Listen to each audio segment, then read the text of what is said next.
Hi everyone, and welcome to my place.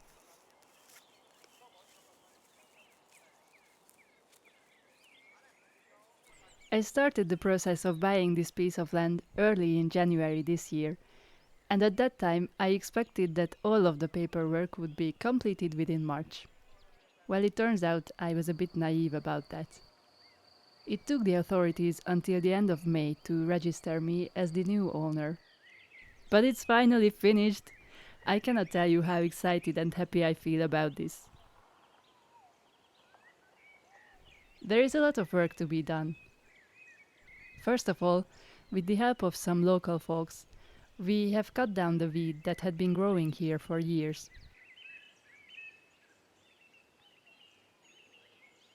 Just for the sake of contrast, this is where the neighboring property starts, which is still covered in the same kind of weed jungle that is now cleared off on my side.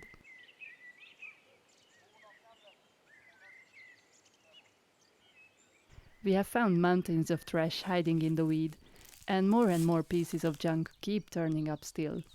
Bottles, huge plastic sheets, plastic packaging. We have even found something that looked like a rusty old iron stove.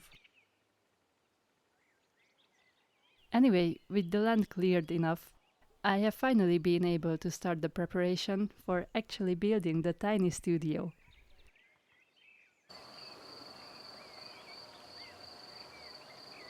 There is no water, no sewage, and no electricity here. Getting electricity is not a big deal. There is an electric pole right at the corner of the property, so I can simply connect to that. There is the spot where the electricity box will have to be installed, which means that we had to get rid of some of that bush. I made sure that at least part of it remains there, because I discovered that some small birds like to hide in it.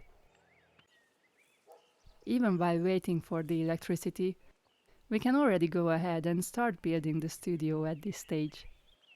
After many days of thinking, I have finally decided where I want to position it within the property. I have measured out the sides and marked them with strings.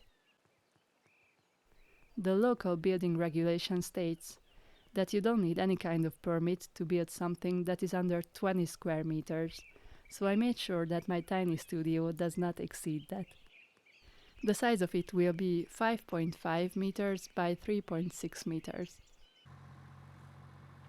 For the excavation, my mom has referred me to a gentleman who was available for hire on a really short notice. He pretty much saved me from digging the foundation with a shovel myself. I would probably have been able to do it, however slowly, but the reason that I opted for an excavator is that the original plan was to dig a much deeper hole for the foundation, and we changed plans literally last minute. Either way, I'm not too unhappy about not having to shovel for hours in the summer heat. Now that the ball is finally rolling, I hope that my updates on the studio will come more frequently. Thanks so much for watching this episode. If you want to follow along my journey, please subscribe and let's meet again. I will see you again soon. Bye bye!